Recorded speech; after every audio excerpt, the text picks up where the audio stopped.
if you will. But I can be fed both places just great.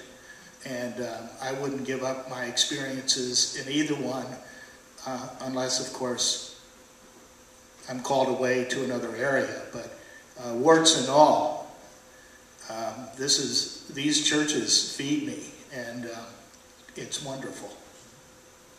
And just to be clear, Jared's the one with the warts. I think that's what he was referring to. No, just teasing. Thank you, Joe. I just got a text message. Somebody asks, how can I get over feeling like Saturday church is second class and still have to go on Sunday? Who in the world is telling you that? I only go to church on Sundays because that's my job.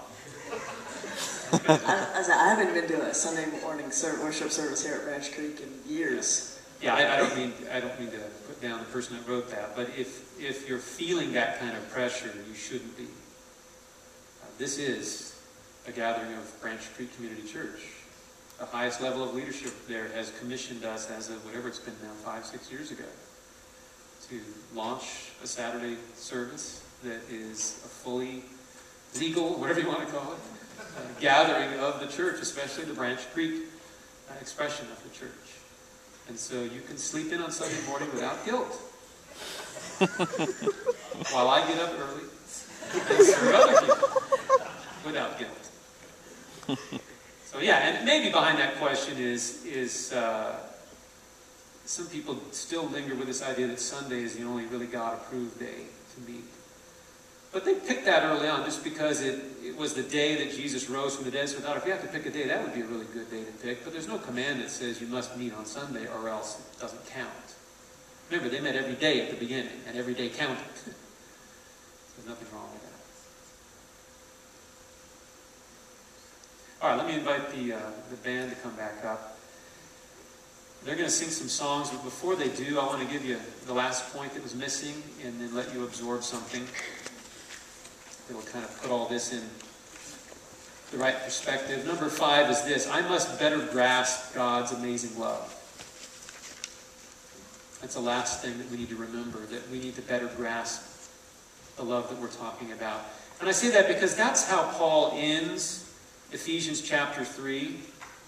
If you look at it there, and starting in verse 14, Ephesians 3:14, it says, "For this reason I kneel before the Father, from whom his whole family in heaven and on earth derives its name. I pray that out of his glorious riches he may strengthen you with power through his Spirit in your inner being, so that Christ may dwell in your hearts through faith." And he's speaking to Christians there. He's just saying, I want Christ to be so totally at home in your heart by the power of the Spirit.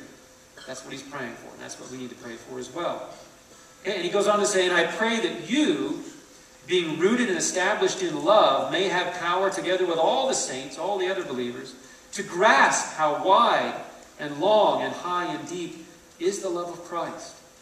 And then he says, "And to know this love which surpasses knowledge."